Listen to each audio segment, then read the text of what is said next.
Welcome to the latest episode of our podcast series for financial advisors. Today's episode is an industry update. It's answers to the top 10 questions advisors ask when considering change and a conversation with Louis Diamond. I'm Mindy Diamond, and this is Mindy Diamond on Independence.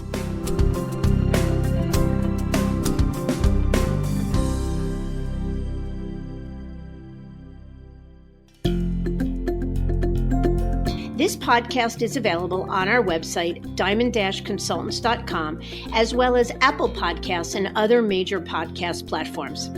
If you're not already a subscriber and want to be notified of new show releases, please subscribe right on your favorite podcast platform or on the episode page on our website.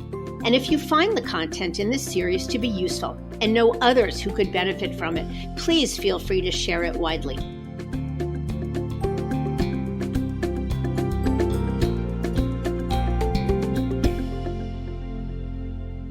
As you can imagine, advisors have a ton of questions when considering changing firms or models, and they should, because the reality is that no decision this big should be made without digging deep and looking closely at how your goals align with that of either your current firm or another firm or model you might be thinking about. So, we thought it important to tackle those questions we hear most frequently from advisors, and in turn, hoping to dispel some of the myths and misperceptions that often stop advisors from realizing their true potential. I've asked Louis to join me on the show today, as some of these are really in his wheelhouse. So let's jump to it. Louis, I'm so glad you're here. Happy to be here. Thanks for the opportunity. You bet. So, all right, let's kick it off with question number one, and I'll take that one. So the first question is, what are the right questions to ask myself to determine if a move is warranted? So the truth of the matter is there are many questions that advisors need to ask themselves, and it's an inside job. But we've put together actually a self-assessment that is a list of 20 questions that we suggest advisors ask themselves, all or in part, to help them to get clarity. In general, the questions are things like, so what's the status quo like? How well does it serve you? How able are you to grow your business and serve your clients without limitation? Do you feel like you're well compensated? How much control do you feel that you have? Secondly, to what extent do those limitations impact you? There are minor annoyances, and then there's DEFCON 3, and only you can decide what that is. The second part of it is about goals. What do you want to be when you grow up? What are the short-term and mid-term goals? And do you see yourself fulfilling those goals, staying where you are? Can those goals be achieved by the status quo? Then it's a whole bunch of questions about, so what does ideal look like? I think the caveat is there is no perfection anywhere in the status quo or elsewhere, but you can aim for perfection. So what does it look like? What would it take to be better or better enough? Do you want to be independent? Do you have entrepreneurial DNA? What version of independence would you want to be? Meaning, how much support would you need? How important is transition money? How much is enough? Is it more about the long term? And if so, what does that look like? What does your legacy look like? What are your succession plans? How long is your runway? Lots of questions. Those questions in and of itself could be a whole episode. If anybody wants a copy of that self-assessment, we're certainly happy to provide it, so please reach out. But that's a good segue, I think, to question number 2, which I'm going to ask of you, Louis. And the question is, I'm interested in changing firms, but I'd leave behind substantial unvested deferred comp, or I have time left on an EFL, an employee forgivable loan, or a note. How should I think about that? Yeah, that's a good question. And deferred comp is always going to be there if you're a wirehouse advisor. And even if there's a relatively de minimis amount of unvested deferred comp relative to an advisor's production, it's still hard-earned money. And at a principle, most advisors are not going to be comfortable just walking away, since the unvested portion is forfeited upon leaving a firm. So advisors can look at a couple of different strategies to replace that deferred comp.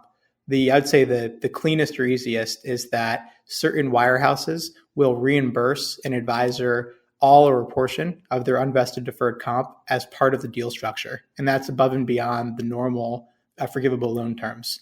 Secondly, some advisors might look at a recruitment deal in general as a replacement for deferred comp. Since not all firms would reimburse for it, for example, the regional firms like a Raymond James or an RBC or Stifel, since they don't really have deferred comp as part of their cultures, they're not going to reimburse an advisor for deferred, but they do have very competitive recruitment deals. And then finally, if someone's looking at going independent, depending upon how much deferred they have, that might stop them in their tracks because it's just too big of a hurdle to overcome. But for those that are entrepreneurial minded and want to think more long term, there are certain independent firms that can offer a relatively minor upfront forgivable note, maybe in the 30 to 50% of trailing 12 range. And some advisors might look at that as a replacement strategy.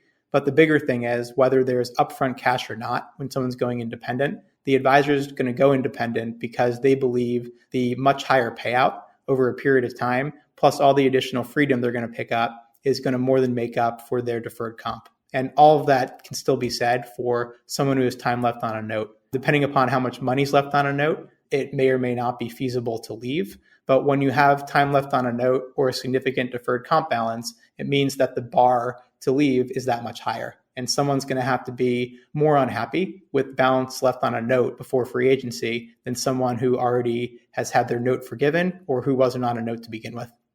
Yeah, I think that, those are really good points, because what I was going to say is we've worked with many advisors who have chosen to walk away from a significant amount of unvested deferred comp. Certainly, it's not that it's a non-issue or that they don't care about it, but it all comes down to just how unhappy they are, how limited they might feel, and how excited they are by the possibility of moving elsewhere. And we talk a lot sometimes about the topic of shrink to grow, that sometimes you've got to take a step backward in order to take a step forward. And again, that's an inside job. But let me jump to another question, which I think we hear a lot, and it's how an advisor determines if his book is portable. Because obviously, you wouldn't walk away from a dime of unvested deferred comp. You wouldn't want to pay back a dime on a note if, in fact, you didn't believe that that book is portable. And I guess the follow-up question, Louis, is what is typical portability after an advisor moves? Yeah, so determining what's portable in a book is one of the first things an advisor should do. Because even if they are extremely unhappy, if all or most of their clients either aren't going to move with them or can't because of the makeup of the book, it's going to be difficult to make that decision. So we help guide advisors through this, and really any firm or model that an advisor might consider will have their own distinct process. But at a high level, the things to look at to gauge how portable your book is are a couple of different product categories. The first is alternative investments. If you have clients in proprietary feeder funds, those aren't going to be portable until that fund or strategy seeks liquidity. And that's pretty much a certainty. The second part is separately managed accounts or SMAs. No two SMA platforms are the same. Even if you went Morgan Stanley to UBS, they're not going to be the same. So getting the hiring manager or a biz dev person at a custodian or someone like us, your list of managers, strategies, and also how much in assets you have with each of those is really important, just to see that there is a one-to-one match. Usually it's not 100% perfect. And so in that case, a firm will either look to add a manager to the platform in advance of a transition, or will suggest a replacement if they're not able to add it to the platform. The third area of portability I would call attention to is your loan book. So mortgages are likely to stay at your current firm unless you think it's in your client's best interest to refinance. But securities-backed lending, or LMA for Merrill advisors, you need to get those rates and terms over to a new firm or a new custodian, because their goal will be to meet or beat the existing rate. So I think those are the three kind of product areas that you should look at. Other things might be how much in trust assets do you have, and how do you kind of dislodge those assets from a trust company. Certainly, if you have institutional business, seeing if those clients are going to have to go out for RFP is another area. So that's more on the product side. And then more on just the relationship side. Only you as the advisor are going to know how sticky your relationships are. And if you don't believe your clients are with you for you, then you probably shouldn't move. Another area would be clients who have been inherited by advisors moving, or ones that have been referred by either a bank or maybe through like a stock option plan. Those tend to be a little bit stickier to the bank. So all of that goes into an advisor's mental calculation of portability. So there's the actual upfront work that you can do to make sure everything maps over and there's no surprises. But then there's also just the subjective part and kind of gauging or ranking how strong you feel about the portability of your business. Are there any statistics about what typical portability looks like when an advisor moves? Yeah, so I'll give you a stat that I've heard and then also just anecdotally from teams we've worked with. I think first and foremost, we see that the transitions that are the most successful, that have the best portability, it's really channel or firm agnostic. It's much more about how prepared the advisor or the team is. How thorough were they in their diligence process? How much upfront work did they do to make sure that everything in the book can map over? And also, how careful were they in making sure that they're actually going to a firm that's better for their clients and that there's tangible things they can do better for the individuals that have trusted them. So those moves tend to be better. And we see moves that are ridiculously successful, some moves that even have 100% plus portability within 3 to 4 months. Maybe an advisor went independent and now can bill on assets that are held away, or a client just feels more comfortable with giving them more wallet share once they're business owners. We've also seen transitions that aren't as successful. And sometimes it's a surprise, but usually the ones that aren't as successful, there's a reason that was known beforehand. I would say for us, especially with more quality teams, we normally expect anywhere from 85 to 95% asset portability within 2 to 4 months. Of course, again, there's outliers. I know Charles Schwab puts out a study that's fantastic called their sophomore survey. And I believe I've seen in that 87% was the asset portability number in one of their recent studies for second year RIA firms that left the wirehouse. And obviously assets is one way to look at it. You can also look at it as a percentage of revenue or number of relationships. But I think overall, I would say expect 85 to 90% of clients or of assets to move over. And if you do your homework and you're extra prepared, you can find yourself in the higher end of that range. Yeah, I think that's great. I would agree with that totally. And I think the key is 85 to 90% or closer to 100% of the assets an advisor wants to move. Sometimes advisors move and choose to leave assets behind, and that's a personal decision.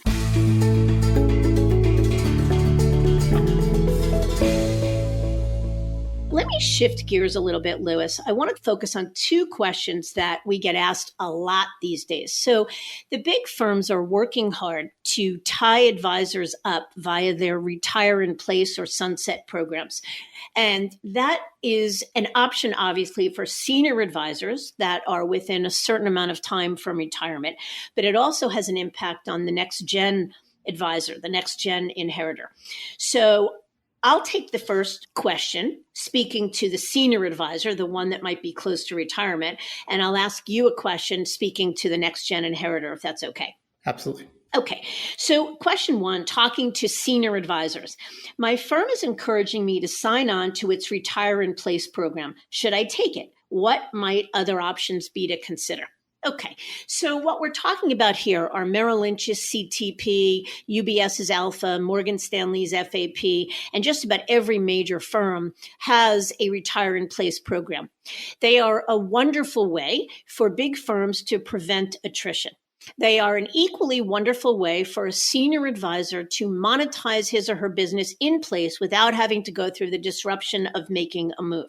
That is an enormous positive. And when the firms came out with these programs, it was a major boon, again, for allowing advisors to monetize without feeling like they had to jump ship in order to do so. But very often, senior advisors, and probably more often today than we've seen in the past, senior advisors have begun to feel a certain amount of discontent, especially when their next gen is a family member, a child, someone that they really care about, and they worry whether or not the legacy for their clients and for their next generation is right at their current firm. Said another way, will what got them, the senior advisor here, will that be the same entrepreneurial culture and freedom and level of enjoyment that their child or the next generation will enjoy? So the other option some of these folks might consider is a strategy we called move once and monetize twice, the notion of jumping from Merrill to Morgan or Morgan to UBS or something of the like, where an advisor gets paid a transition package, a significant one to move, and then retires through the new firm's retire in place program. So hence monetizing twice. The other option is to go independent. And if that senior advisor has what I would say is at least 5 to 7 year runway, the crossover can be significant, where what you're giving up in upfront money and short-term upside, you're making up for in the ability to build equity, build a legacy, build enterprise value, and hopefully have a business at the end of the day that's worth many multiples of what it would be if you jumped from one major firm to the other. So I don't know if there's anything you want to add about senior advisors, Louis, but I'd love to pivot to the next gen advisors. Is that okay? Yeah, I'll just add 2 quick points. The first is it's always easier to stay put. And especially if an advisor is close to retirement, they're probably looking to simplify their life. So that advisor, similar to the one that's on a forgivable loan or has a mega deferred comp balance, has a really, really high bar to say, you know what, this isn't the right place and we should leave. And we empathize with that because it's repapering, it's a lot of work. The other thing I'll say is on the independent side, we've seen and we've helped craft customized versions of a sunset program for senior advisors. Part of it is the higher payout over a period of time, but it's also being able to completely customize what your retirement looks like. So to be able to do so also at tax preferred treatment, so to make it cap gains instead of ordinary income tax, and to decide exactly how and when you want to retire. So we've seen some folks that want to work with a couple of clients and that works for them. Others stay on as a chairman or some sort of figurehead. Some say, I want to work part-time for 10 years. Others say, I want to be out in 2 years. And there's really no limit to how you can structure it. It's more just a matter of making sure you have the right next generation in place, and then the sky's the limit. So I think that's a good pivot point. Is it all comes down to how confident you are in your next generation. So shifting gears now, speaking to the next gen advisors, a question for you, Louis. My partner is close to retirement and considering signing on to our firm's Retire in Place program. How might his or her decision about succession planning impact my future? Yeah, so we're seeing this more and more as these sunset programs become more and more popular, and as the advisor population overall gets closer to wanting to retire. If you're a next generation inheritor, first off, good for you, because most advisors, their goal is to inherit or acquire books of business, and it's not easy. There's a lot of competition, and especially if you found one that's of quality and that matches your own personal view of the business, then it's fantastic. The downside is, and why might someone either forego the opportunity to inherit a book of business, or just what do they have to keep in mind if they are going to sign the dotted line and become a successor, is that these programs are crafted to retain assets and to retain advisors, both the inheriting advisor and the retiring advisor. So you should expect that you're committing yourself to whatever your firm is for a minimum of 5 years, sometimes up to 7 years. Nothing wrong with that if you feel like you're in the absolute right spot. And if you believe you can make peace with whatever changes your firm throws your way over the next number of years. It is possible to leave while under one of these deals. It just becomes very expensive. You also should get a legal consultation because there might be things like enhanced non-solicitation clauses or even some additional legal penalties for leaving. So that's really what you have to think about if you're an inheritor, is how badly do you want it and how certain are you that you're in the right spot? Because if you're not so certain it's the right fit, and more importantly, you really are questioning whether you're at the right firm, you might consider foregoing the succession deal or having a conversation with your senior partner to see if they would be amenable to changing firms or going independent. Yeah, in fact, you and I have written and spoken a lot about how we believe one of the greatest trends of 2020 and continuing to 2021 is the power or impact that this younger generation or the next gen inheritors will have in impacting or influencing where their senior advisors choose to retire or spend the rest of their career. I completely agree with that. And we are going to see that trend be magnified this year. Absolutely. So I'll take asking this question because it's one that I think you're the perfect person to ask. So where are most advisors going when they do move? Is there one firm that's dominating the recruitment wars, or is it really more scattered these days? Mm, great question. And we get asked that all the time. A lot of times it comes in the form of, look, you know my business mix. Where do you think I belong? Where's the one firm, or what's the most popular firm? And look, I've been in this business, it's almost a quarter of a century already. And one of the biggest things that has changed is that what used to be a binary choice, meaning a top team would either stay in place at their current firm or move to a like firm. So from Merrill Lynch to Morgan Stanley, or UBS to Wells Fargo, or from Raymond James to Stifel Nicholas. But there wasn't a whole lot of other kind of movement. And the alternative to that, the binary part, was just to sort of stay put by default, because they may have found that a like move was nothing more than a lateral. It didn't move the needle enough. But the greatest change in the last decade is the optionality that has been born, how much the waterfall of possibilities has expanded. And so where people are going today has become really fractured and is determined only by how that advisor wants to live his or her business life. Are they entrepreneurial? Do they want to be independent? And if independent, do they want supported independence, or do they want to build everything from scratch? There is this whole amazing category that we've talked a lot about, is the boutique firms, but it's the new boutique firms. So boutique firms that used to be Credit Suisse and Lehman and Deutsche Bank and Barclays left, when they went away, they left a gaping hole in the industry landscape. They were a solid alternative for high net worth focused, sophisticated teams. But then for a while, they went away. They have been replaced by probably two of the most popular models, which is the new boutique firms. So First Republic and Rockefeller are absolutely crushing it. And I don't think anybody listening to this would find that a surprise.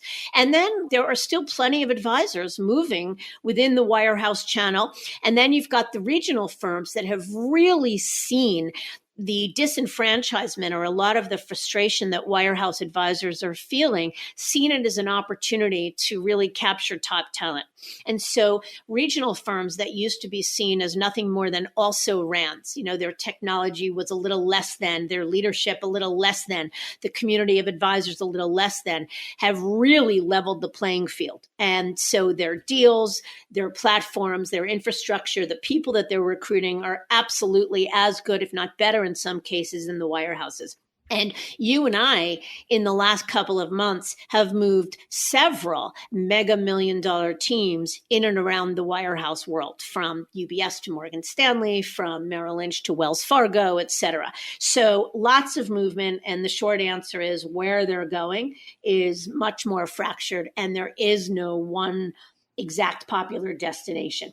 But it raises a question that I think you're a good person to answer, Louis, and that's, so when people are moving, now that several options, and most importantly or specifically Morgan Stanley and UBS, chose to pull out of the broker protocol, what is the difference then, or what is the impact of moving in a non-protocol status versus a protocol status? Yeah, great question. I feel like we took a 2-year hiatus from talking about this one every waking day, when UBS and Morgan Stanley infamously removed themselves from the protocol for broker recruiting, because now it's somewhat business as usual. So the protocol, which was started in 2004, and we've recorded a number of episodes on it, basically makes it so that an advisor who goes from one protocol member firm to another is able to solicit their clients, not pre-solicit, but solicit after they resign, and also take a protocol list, which is 5 pieces of personal information about their clients. So it makes it easier. It makes it so there's a little bit less risk on a move, and an advisor can have a little bit of a head start in getting rolling once they move. So when UBS and Morgan pulled out of the protocol, what it did was overnight made it so that any advisor going to those firms or leaving those firms could no longer solicit clients and now couldn't take the protocol list. But still, there's been a ton of movement to and from those firms. And forever, companies like Goldman Sachs and JP Morgan Private Bank and BNY Mellon and Bernstein and Neuberger Berman, et cetera, tons of RIAs were never part of the protocol to begin with. And certainly before 2004, every move was non-protocol.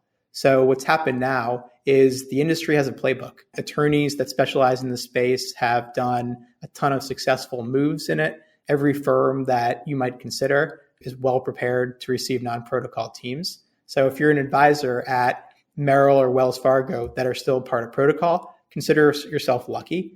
But if you're at UBS or Morgan Stanley, you're definitely not stuck. Your resignation process is just a little bit different. You have to be a little bit more motivated to move. And if you're going independent, there is some additional risk. But as long as you follow the advice of an attorney, there's no reason to think you're going to get sued. The burden of proof for a TRO or any sort of legal action is on the firm. And you have to give them tangible proof that you either violated the terms of your non-solicitation or took confidential client information. And, you mentioned Merrill and Wells. You're saying you're lucky. What's your thought? Do you think that either one of those will pull out of protocol too? It seems like if they were going to, they would have already. Merrill hasn't recruited really, almost at all. So you would think their window for pulling out has kind of come and gone. They should have done it if they were maybe a year or two ago when their biggest competition also pulled out. And I think with Wells Fargo, they've been really hungry to recruit. And if you're really hungry to recruit, there's less reason to withdraw from it. So who knows? I don't have a crystal ball, but it seems like the time's passed where both of those firms would consider pulling themselves out of the accord. So in talking about what firms are protocol or non-protocol, certainly all of the regional firms are members of the protocol. Most independent broker-dealers are members of the protocol, and RIAs either sign up for the protocol for purposes of recruiting or are already members of it. So on the topic of those three types of firms, the question I have for you is, if I'm a wirehouse advisor, I might say that a regional firm, a broker-dealer, or an RIA, they may not have the same name recognition or cachet that a big wirehouse does. And a really important question we get is how my clients will feel about moving to a firm that doesn't have the same brand. What would you say to that? Yeah, well, I think it's a valid question. And the truth of the matter is only the advisor knows, or the advisor is the one to best assess their client's sensibilities. So only an advisor can really know at the end of the day how their clients would feel. But I know a couple of things are true. Every advisor we have worked with that has moved away from a big brand firm, either to launch their own firm that has no brand recognition, or to a firm, any firm, regional firm or otherwise, with lesser brand recognition, certainly worries about that. It's a good question. The truth of the matter is that the world has really changed. And in that change, clients have become much more aware. The term fiduciary, or the advisor being held to the fiduciary standard and always making decision in the client's best interest, has become really a mainstream concept.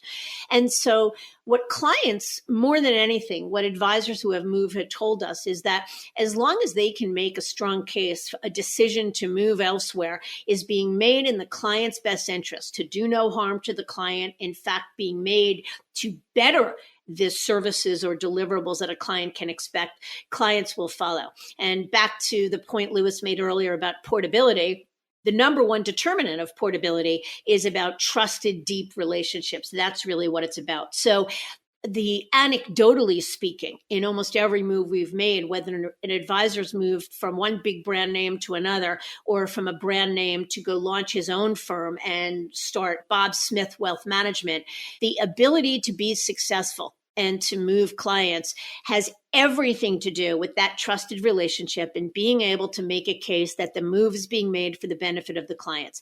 If you can check both of those boxes, we find that brand name matters less. It's about services and deliverable and trust, and not so much brand name. Yeah, and what I would add to that on more of the tangible side is, number one, post-financial crisis, many advisors wanted to distance themselves from the traditional Wall Street institutions, which is one of the reasons the regional firms, the Raymond Jameses and Stiefels of the world, have been absolutely crushing it on the recruiting side, where advisors feel like they want to be at a firm that doesn't have headline risk and that kind of stays out of the way. It allows the advisor to promote their brand over the brand of the firm.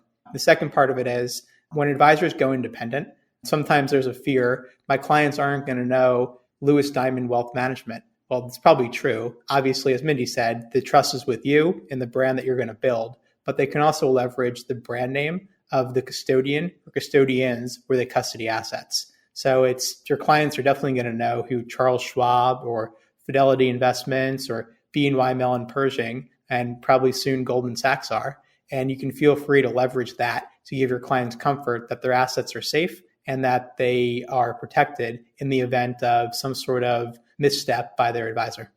And then on that note too, this past year was surprisingly one of the strongest years for advisor growth in the industry. Markets hit an all-time high and seem to keep going up. And plenty of advisors used the pandemic as an opportunity to cement the relationships with their clients and also pick up new relationships from advisors who may not have been paying as much attention to a client's needs as they should have. So that brings us to the question of, what if an advisor says, I'm growing like crazy. It's my best year ever, growing by double digits and blowing the doors off. Why would I leave now? Yeah, well, the answer is, I don't know. Maybe you shouldn't. The answer to me is yes, it's about, rear view mirror, you've had your best year ever. If you believe that you can get to $1 billion or your next billion or to whatever your growth goal is, best by staying put, then that's what you should do, because staying put is least disruptive, the path of least resistance, and the easiest thing to do. People choose to move when they look out at this expanded waterfall of options and they say, perhaps there's a way for me to accelerate that growth. Yes, I had great growth. Yes, I have wonderful relationships with clients.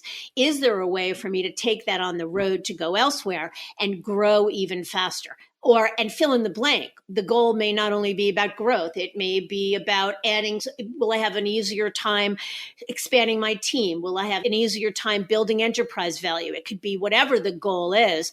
But the real question is, do I believe that I can get it done, whatever it is, best by staying put or moving? And no one acknowledges more than us that the path of least resistance is to stay put. So we don't think anybody should move unless there's really strong reason to do so. Couldn't agree more.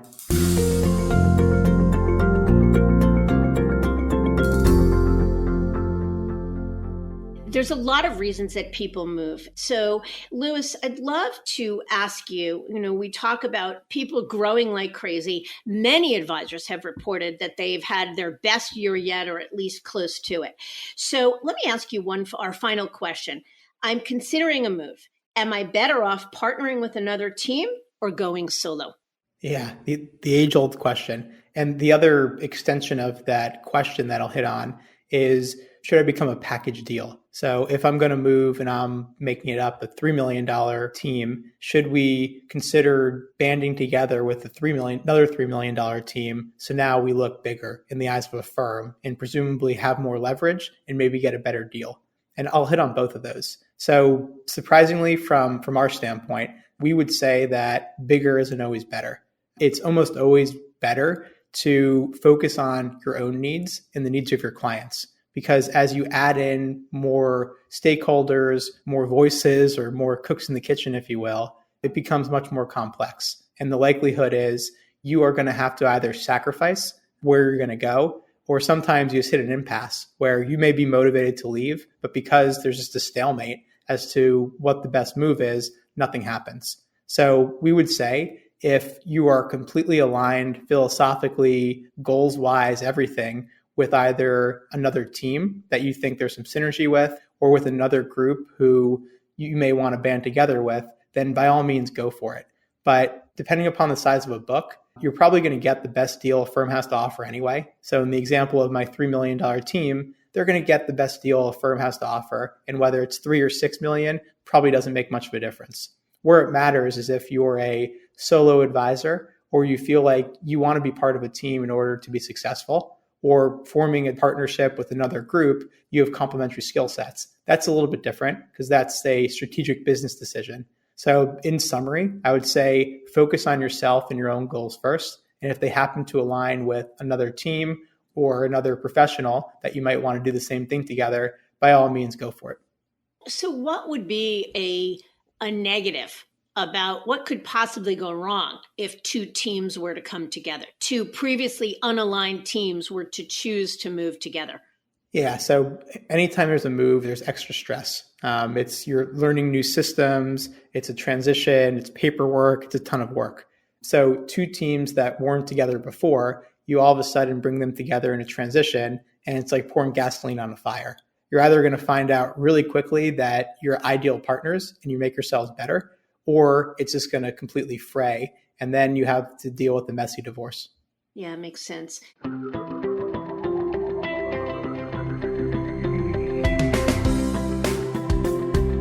It's so funny. We just picked 10 of these, but I realized the more questions we ask, we could probably have come up with 200 of them.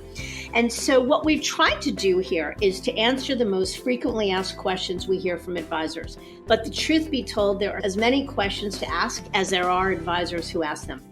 The reality is that no question is a silly one when you're talking about making a life-changing career decision. And at the end of the day, it's our belief that as long as you are asking questions and making decisions that are rooted in doing what's best for your clients, it's hard to imagine going wrong. I thank you for listening. And I encourage you to visit our website, diamond-consultants.com, and click on the Tools and Resources link for valuable content. You'll also find a link to subscribe for regular updates to the series.